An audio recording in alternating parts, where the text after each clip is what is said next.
Hello there everyone, Ashnflash here, and welcome on into a LEGO hidden Easter eggs and reference video. I've done this once for the Razor Crest, but with yesterday's reveal of the haunted house, I was just looking at this thing and I kept noticing more and more things, and people just kept pointing out things to me, and I was like, I just need to do a separate video just breaking down every single little reference, something that I noticed, something really interesting. I was watching the designer video and I'm noticing all these classic pieces that haven't appeared in sets for years. So I've just done like a complete deep dive. I've like the past 24 hours have just been crazy with me rewatching that video, looking for different angles and things, noticing all these pieces and even just some of the inclusions and just different fun facts that I wanted to share with you in case you didn't know, and maybe you're just like looking at this set and you're like, why is everyone freaking out about, oh, it's some guy from an old Lego theme? Well, there's so many references to this thing that I don't even think a lot of people have realized yet.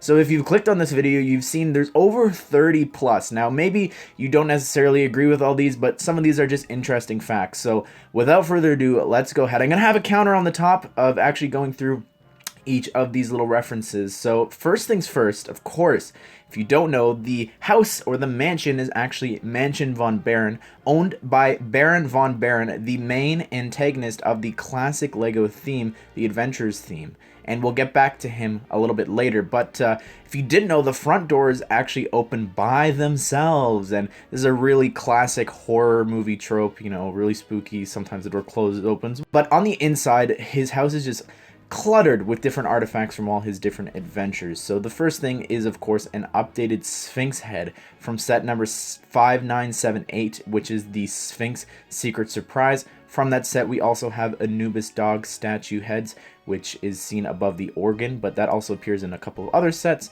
There's also an obelisk ruin there, and it looks really cool, and specifically with that, those appear in a bunch of different sets, but this is exclusive, and it actually spells Lego upside down. If you start from the top, it goes OGEL in hieroglyphics. Next up, we've got above the ticket booth, there is a skull jewel holder or something. This, to me, just the build reminds me of the build from the Orient Expedition set number 7410, the Jungle River, just with a different jewel and different colors, but overall just the main build there with the skull on top, I think, is clearly a reference to that set. Up above in the attic, we also have the Orb of Ogle, which is from the Alpha Team sets, and in the designer video, they actually specifically point to set number 6776 as a reference.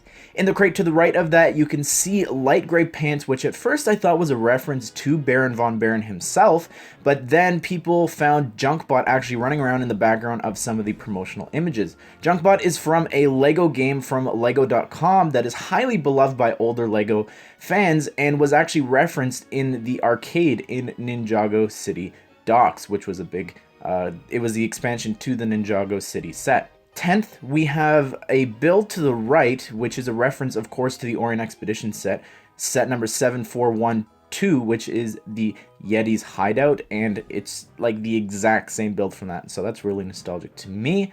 The blue jewel to the left in the attic is in this sort of containment mechanism. I have no idea what this is. I put it out on, I think it was Instagram and Twitter, and as well as YouTube, and no one has been able to figure out what this is.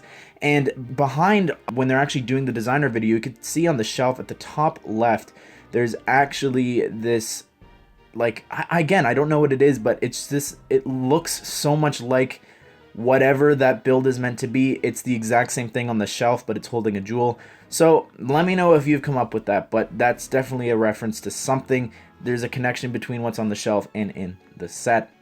Number 12, the cursed painting features two characters from the Adventurers theme. The first is, of course, Baron von Baron himself. The second is Pharaoh Hotep.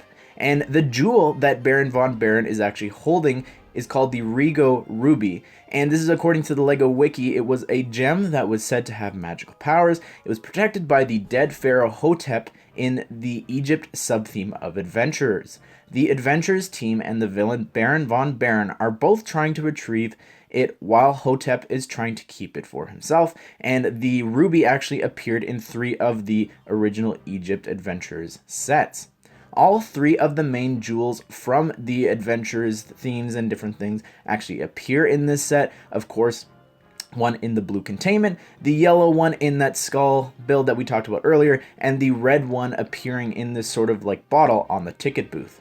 On the ticket booth stand, there's also a ticket, which is the exact same 1x2 tiles used in the carousel and the roller coasters sets, which are, of course, a part of the Fairground collection. To the left of the ticket booth, you can actually see some of the buttons and different things to operate the elevator. And some of those parts include a classic printed 2x2 slope piece, which has like the black stripes on it. We've gotten that recently in 2019. It was brought back, but it's really classic and appeared in a lot of old system sets. And specifically, the 1x2 tiles there with the printing are actually also from classic old system sets and last appeared in 2004 in the City Airport set. The top right room in the attic actually has a skeleton hanging upside down with a top hat. Perhaps the skeleton is of his partner Sam Sinister, who he then presumably killed and stole his identity, taking on the name Sam Sinister, later on Sinister Sam. The piece he's holding is a sextant, which is a navigation tool, which the piece first appeared in the Adventures theme. The build in the attic there is actually an altar, which they said in the designer video. It has a lantern it has a red cylinder in the center and a gold chalice to the right. And I can't help but think that it's blood and could of course be a reference to Indiana Jones and the Temple of Doom. Underneath the altar there is a red snake, which the snake first appeared in the Adventures theme as well. Attached to the attic, there's actually a camera to the right there, and it's meant to be taking pictures of the riders while they are dropping down from the drop tower.